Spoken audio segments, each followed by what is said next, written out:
Seja, porém, o vosso falar sim, sim, não, não, porque o que passar disso é procedência maligna. Você já ouviu alguém falar isso para você quando você mudou de ideia a respeito de alguma coisa? E aí?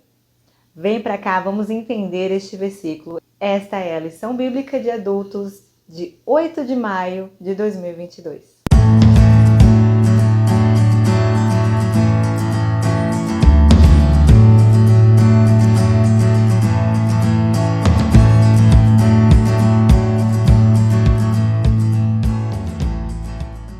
Você deve já ter ouvido que houve um tempo em que a palavra empenhada em um compromisso, ela era levada à risca. Somente a palavra era suficiente para se fazer um acordo. Nós vamos falar aqui sobre um aspecto, uma parte, um trechinho do Sermão do Monte, em que Jesus vai falar acerca do juramento. O Sermão do Monte é um sermão em que Jesus trata de inúmeros valores do reino. Neste Sermão do Monte, nós podemos definir claramente a moral cristã. Quando eu falo de moral cristã, eu falo de comportamento, de regras, de atitudes ali entre os cristãos. Nós, cristãos, temos um código moral e este código está totalmente fundamentado na palavra de Deus. A partir da leitura do Sermão do Monte, nós podemos retirar inúmeras lições, inúmeros exemplos de como nós devemos nos comportar mediante os preceitos que Deus já deixou ali determinado para nossas vidas. E a questão do juramento é uma delas. Não devemos jurar nem pelos céus, nem pela terra. No Antigo Testamento, para o povo da Antiga Aliança, havia uma lei do juramento. Esta lei foi implementada para orientar, porque a lei ela é educativa, ela é pedagoga. Ela foi criada para orientar as pessoas a fazerem uso do juramento de uma forma equilibrada e correta.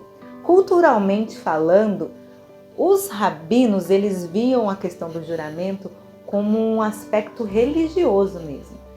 Era algo para eles considerado religioso a questão do juramento. Mas para o povo judeu não era dessa forma, era algo banalizado que eles usavam assim indiscriminadamente.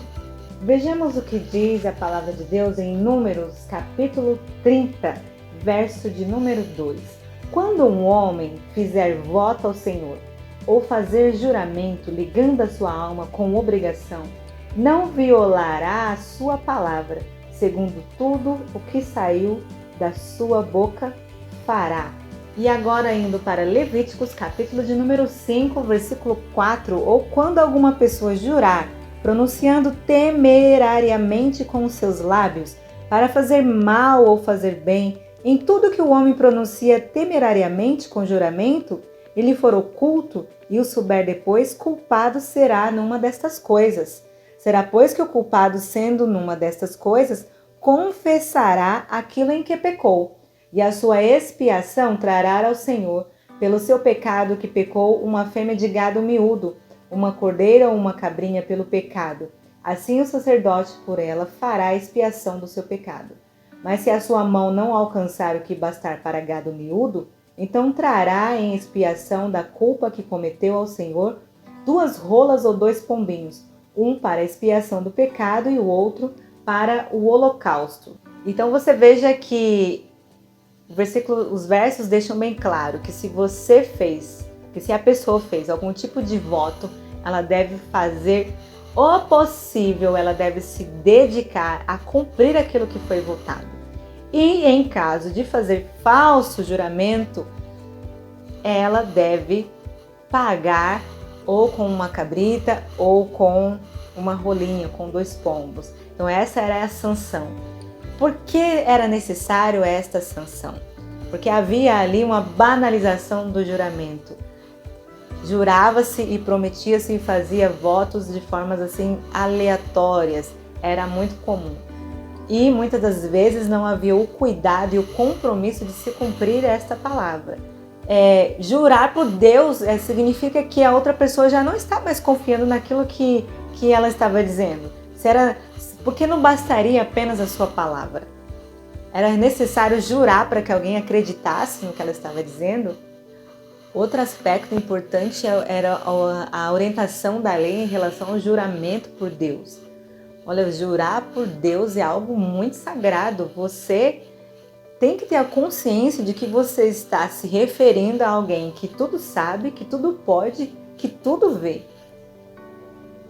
Qual era o propósito da lei do juramento? O propósito era trazer-nos a consciência de que estamos diante de um Deus que tudo sabe, que tudo vê, e que esse juramento tem que ser levado à risca, tem que ser levado muito a sério quando a pessoa se propõe a abrir a boca e fazer algum tipo de juramento. O profeta Jeremias, no capítulo de número 17, verso 10, diz o seguinte: Eu, Senhor, esquadrinho o coração, eu provo os pensamentos, e isso para dar a cada um segundo os seus caminhos e segundo o fruto das suas ações. Então alguém podia pensar, eu juro por Deus, utilizando esta palavra, estaria colocando peso maior naquilo que ele estava declarando. Ao pronunciar isso, nós temos que pensar que estamos diante de um Deus que esquadrinha os corações, sonda os corações e sabe qual é a intenção sua ao falar palavras de juramento. E aquela banalização do juramento era algo que Jesus estava criticando.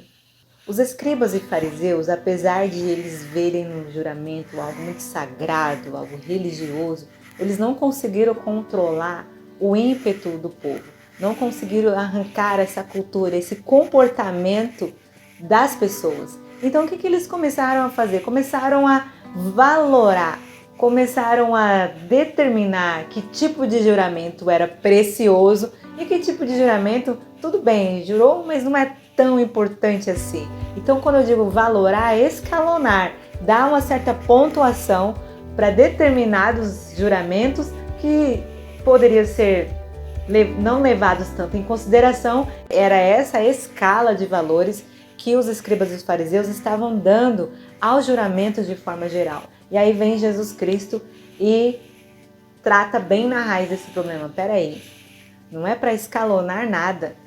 Qual é a diferença de jurar pelo ouro, pelo altar, pelo templo? Qual é a diferença? O que importa não são os elementos físicos menores, pequenos, não são esses detalhes. O que importa é vocês entenderem que Deus é Senhor de tudo isso, tanto do altar, quanto do ouro, quanto das paredes do templo. E é nele que você deve pensar quando você abrir a tua boca para pronunciar palavras de juramento. É nesse ser maior que deve estar o teu coração ligado a isso, e não a detalhes, minúcias, que são apenas matéria, entende? Aí o que acontece? Vem Jesus e fala exatamente o seguinte: ai de vós, condutores cegos, pois que dizeis, qualquer que jurar pelo templo, isso nada é, mas o que jurar pelo ouro do templo, esse é devedor. Insensatos e cegos, pois qual é o maior, o ouro ou o templo que santifica o ouro? E aquele que jurar pelo altar, isso nada é, mas aquele que jurar pela oferta que está sobre o altar, esse é devedor. Insensatos e cegos, porque qual é maior, a oferta ou o altar que santifica a oferta? Portanto, o que jurar por altar, jura por ele, e por tudo o que sobre ele está. E o que jurar pelo templo, jura por ele, e por todo aquele que nele habita. E o que jurar pelo céu, jura pelo trono de Deus, e por aquele que está assentado nele. Veja que para Jesus não há essa escala de valores. Qualquer tipo de juramento é algo para você ter cuidado com as suas palavras. É um momento de reverência e muito cuidado com o compromisso daquilo que você está falando. Dizer o que vale, dizer o que não vale, dizer o que é obrigatório e não obrigatório não cabia a eles. E não tinha nenhum fundamento. Para Jesus, quem jurasse pelo céu teria de cumprir seu juramento, pois eles foram feitos por Deus, e a terra era o estrado dos seus pés, e Jerusalém a cidade do grande Deus. A conclusão é que qualquer juramento feito usando alguns desses elementos teria de ser cumprido, pois neles o nome de Deus estava envolvido. Jurar pelo altar, jurar pelo templo, jurar pela oferta do templo, tudo isso envolve a pessoa de Deus. Ele é o dono do templo, né? Ele é a ideia maior representada no templo. Jurar por qualquer elemento do templo é sim um juramento feito aos céus, feito a Deus. E nisso eles deveriam ter cuidado. A verdade é que um cristão verdadeiro e sincero não tem que ficar jurando pelo céu, pela terra ou por qualquer outra coisa.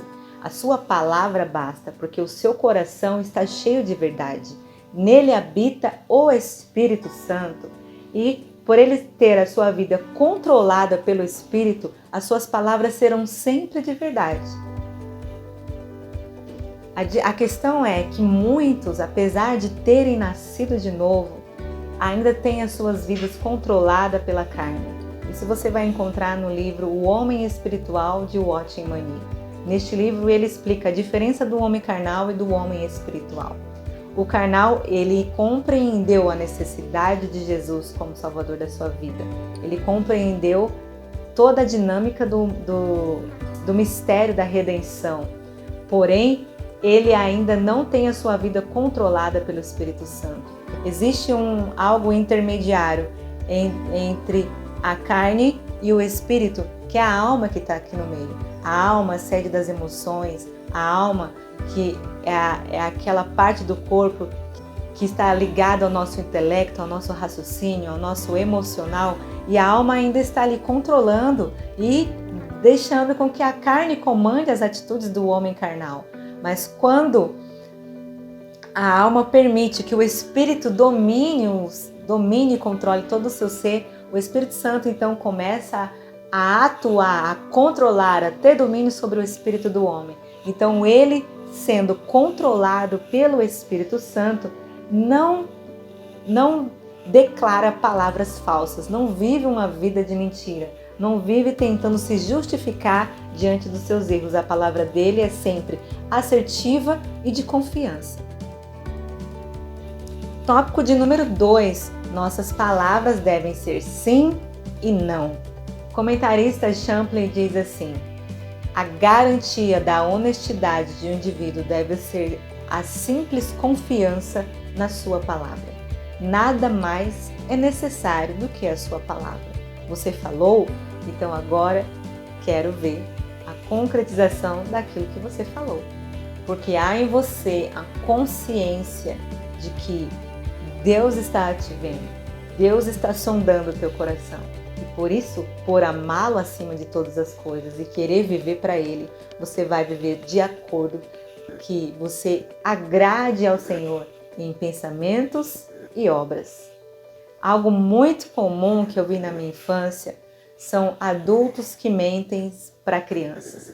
Quantos adultos mentiram para mim, me prometiam coisas, me prometiam brinquedos, me prometiam visitas ou alguns passeios, e eu ficava naquela expectativa de que aquela pessoa iria chegar, de que aquele momento iria vir a acontecer. E qual era a minha frustração? Quando se passavam meses, anos e dias, eu lembro do olhar da minha mãe, aquele olhar de piedade, e falava assim, puxa vida, que pena. Pensando, né? Só pelo olhar dela eu via, poxa, tadinha, a bichinha foi enganada. Ô, tadinha, fizeram uma promessa para ela e eu sei que não vão cumprir. Muitos adultos se aproveitam da inocência das crianças para contar mentiras para elas, para dizer que alguém está chegando, um policial, o homem do saco, e fazer promessas para a criança mudar o seu comportamento ali, mas é tudo uma escalonada de grandes mentiras. Lamentável que ainda haja pessoas cristãs que usem desse artifício para educar os seus filhos, para interferir no seu comportamento. Como homens e mulheres de Deus, nós devemos ter o compromisso de demonstrar aos nossos filhos a verdade, o que é trabalhar com a verdade e uma vida de sinceridade temendo a Deus. Provérbios 18, verso 21 diz assim: a vida e a morte estão no poder da língua, e aquele que a ama comerá do seu fruto. Veja quão poderosa é a palavra. A vida e a morte estão no poder da língua. Recentemente eu ouvi um relato de uma irmã que falou que ela tinha bloqueio para dirigir. Ela tinha um medo enorme de dirigir, porque durante a sua infância todinha, a mãe dela falava para ela que era para ela ficar dentro de casa, não passar do portão para fora, porque viria um caminhão grande com 2 olhos esbugalados, que eram os faróis, e que esse caminhão raptava crianças. Então a rua era um lugar perigoso, que sempre havia o caminhão monstro que raptava crianças.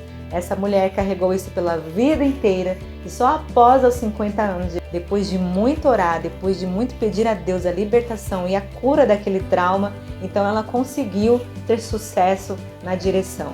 Eu vejo o quanto é perigoso essas ameaças e esses abusos que se fazem em relação à inocência das crianças, porque elas, por serem seres puros, elas acreditam de fato no que está sendo dito pelo adulto. O adulto é a referência de verdade para ela. Bem, a vida e a morte estão sobre o poder da língua.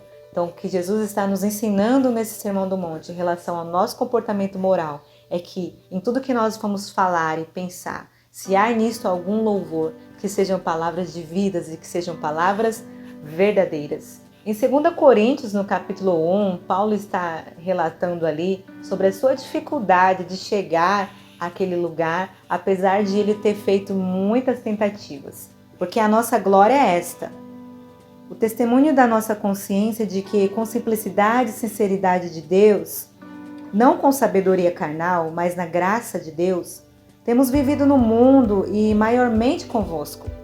Porque nenhumas outras coisas vos escrevemos, senão as que já sabeis, ou também reconheceis, e espero que também até aos fins as reconhecereis. Como também já em parte reconheceste em nós, que somos a vossa glória, como também vós sereis a nossa no dia do Senhor Jesus. E com essa confiança quis primeiro ir ter convosco, para que tivesseis uma segunda graça. E por vós passar a Macedônia, e da Macedônia ir outra vez ter convosco, e ser guiado por vós à Judeia. E deliberando isso, usei porventura de leviandade? Ou que delibero segundo a carne, para que haja em mim sim, não?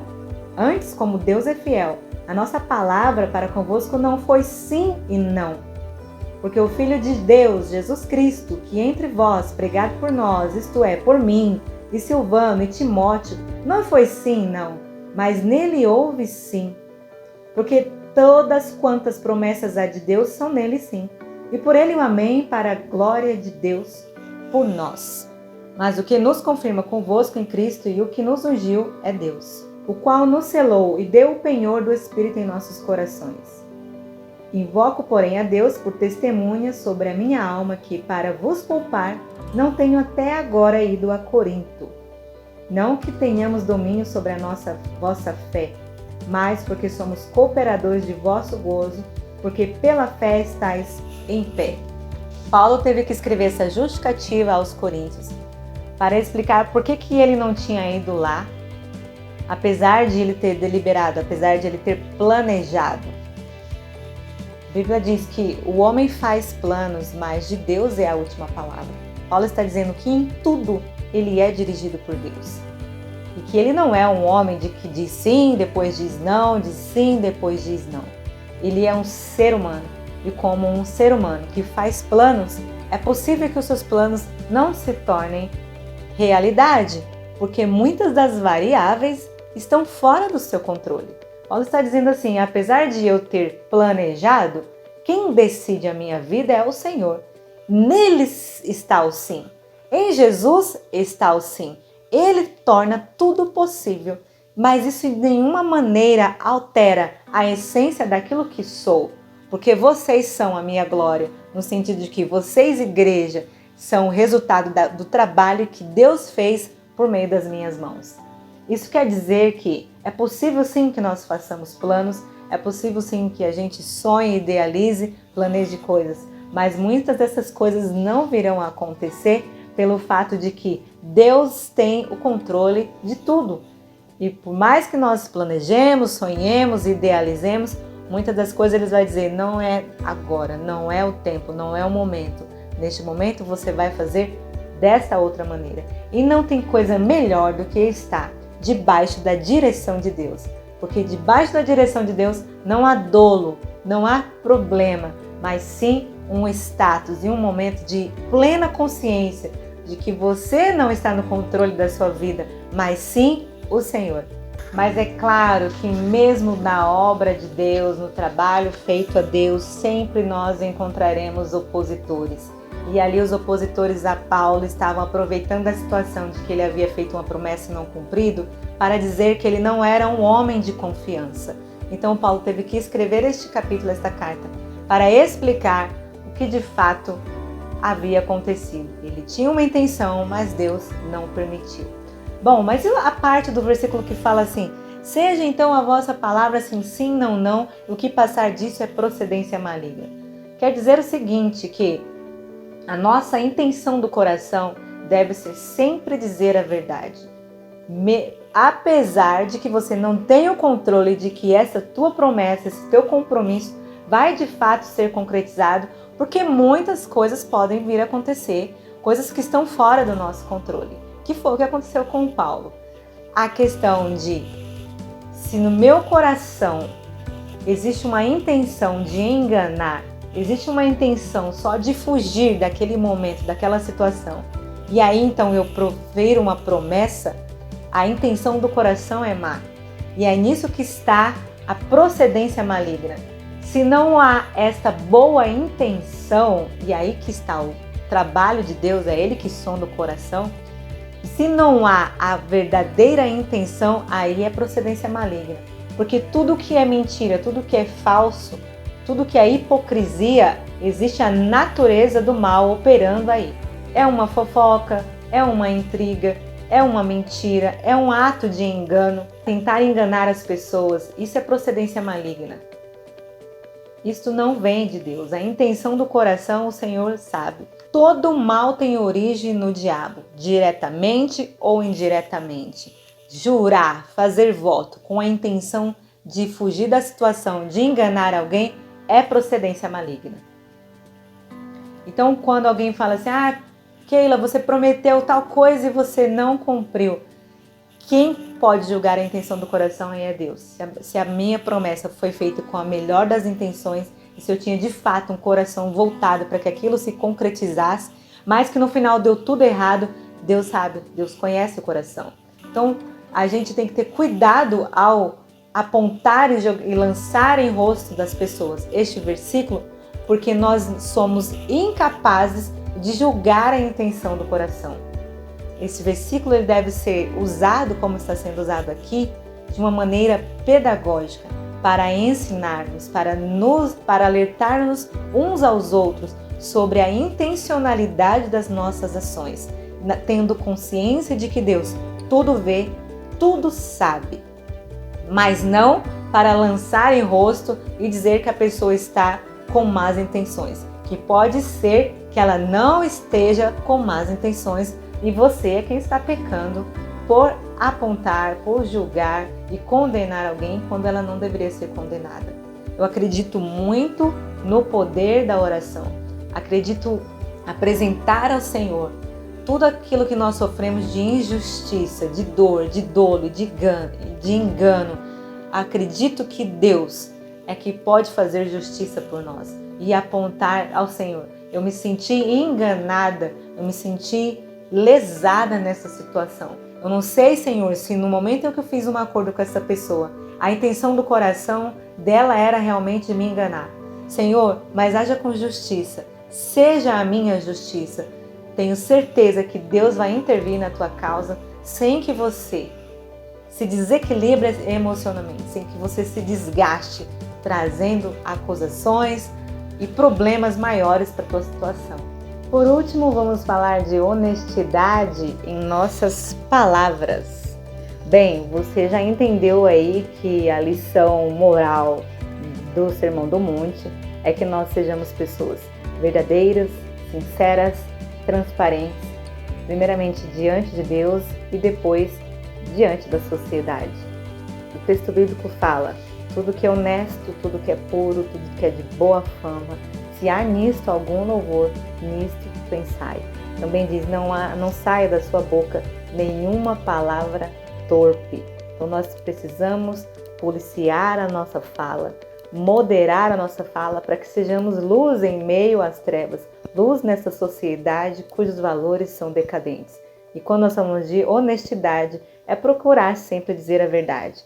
Porém, pode acontecer de você se ver diante de uma situação em que você terá que mentir.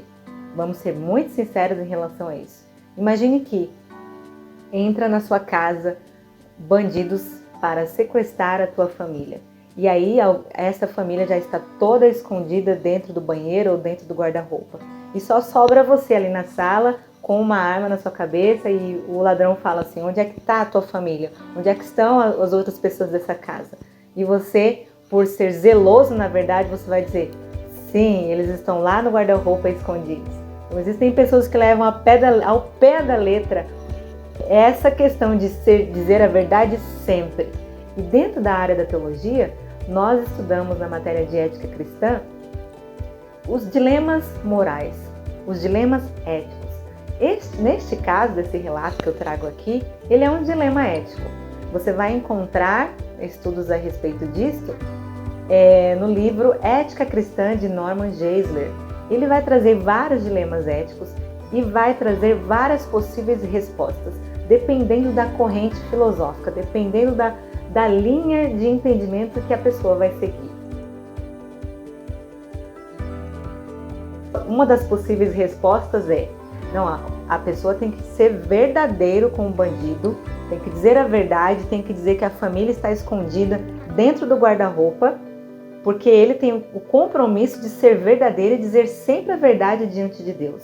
Se o bandido vai lá no guarda-roupa e matar toda a família dele, o problema não é dele que ele disse a verdade. O problema é do bandido que é um matador e vai ser condenado por Deus pelos erros que ele cometeu. Essa é uma possibilidade.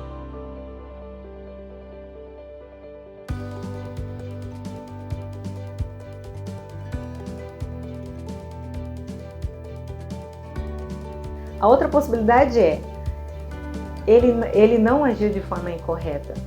Veja que o dilema ético, ele nos coloca contra a parede mesmo para pensarmos, meu Deus, e agora, que caminho que eu sigo? Se eu falar, e aí essa outra resposta é, não, ele agiu certo. Ele mentiu dizendo que não sabe, que todo mundo está fora da casa e que ele estava sozinho ali, mas ele fez isso num ato de coragem para salvar a vida dos seus parentes. Ele mentiu, mas nesse sentido, nesse momento, mentir não foi errado, com a possibilidade de salvar a família.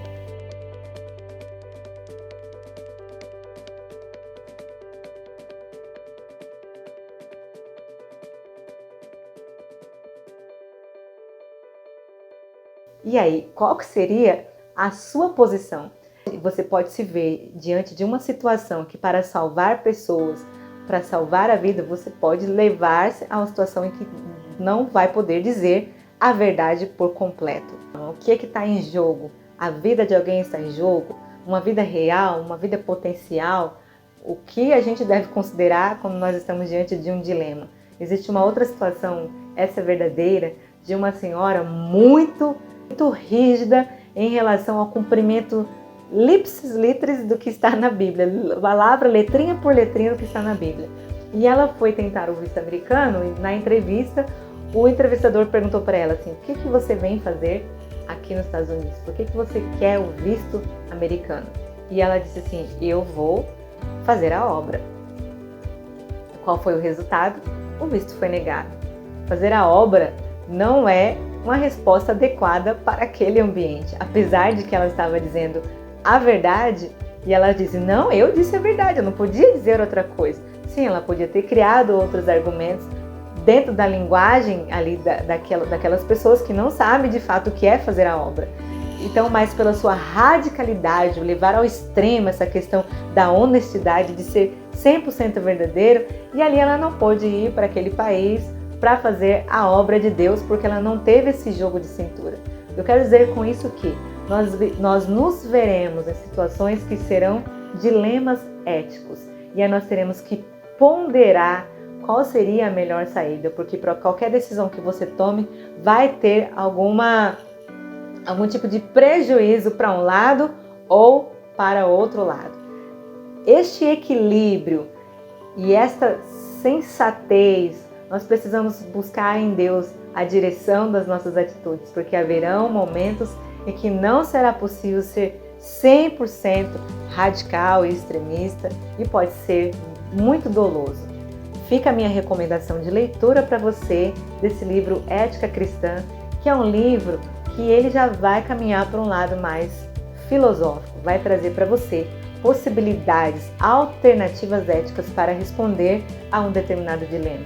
Outros, por exemplo, considerarão assim: o importante é dizer a verdade sempre, o importante é deixar que Deus julgue a ação ali, apesar de que conforme você foi verdadeiro, você denunciou onde estava a tua família, todo mundo morreu porque você disse a verdade, mas Deus sabe a intenção do coração. Mas Deus sabe também a intenção do coração quando você mente para dizer: não sei onde estão os meus parentes. Ele sabe que a sua intenção é proteger. Então há julgamentos, há dilemas em que cabe a Deus decidir. É Ele quem dará a última palavra. E toda vez que a gente aponta um dedo para alguém, tem outros dedos aqui apontando para nós. Que sejamos mais leves, que levemos o Evangelho com mais suavidade, com mais leveza, considerando que o Senhor tem a última palavra. Ele determina, Ele cuida, Ele é o Senhor que faz justiça por nós. Chegamos ao término dessa lição. O meu desejo é que você viva uma vida verdadeira de tornar-se cada vez mais parecido com Jesus, compreendendo que você é limitado, que você era humano, que você é passivo de erro, mas que em tudo o Senhor possa te fortalecer, que não haja em você a necessidade de ficar fazendo juramento, que quando você fica fazendo juras é porque as pessoas já não confiam naquilo que você fala, mas que a sua palavra seja sempre equilibrada, moderada, verdadeira, honesta, e quando te faltarem esses atributos, que você compreenda e peça perdão a Deus e peça para que Ele te ajude a ser uma pessoa íntegra de coração. Deus te abençoe. Este é um vídeo especial em relação a lições bíblicas da Escola Dominical e você pode se aprofundar mais em temas éticos na matéria de Ética Cristã do curso médio em Teologia. Será um prazer ter você como nosso aluno. E uma recomendação boa aqui para os professores da Escola Dominical é que eles procurem dar esta aula de uma maneira que traga uma aula dialogada, uma aula dinâmica, que as pessoas tenham espaço para contar, para relatar, para participar, para colocar o seu ponto de vista, mas sempre considerando a falibilidade do homem. Para conhecer mais sobre dinâmicas de ensino, você pode se matricular também no curso de Professores da Escola Dominical, especial aqui ministrado pela Faculdade Betel, elaborado e ministrado por mim. Será um grande prazer ter você aqui conosco. Até a próxima!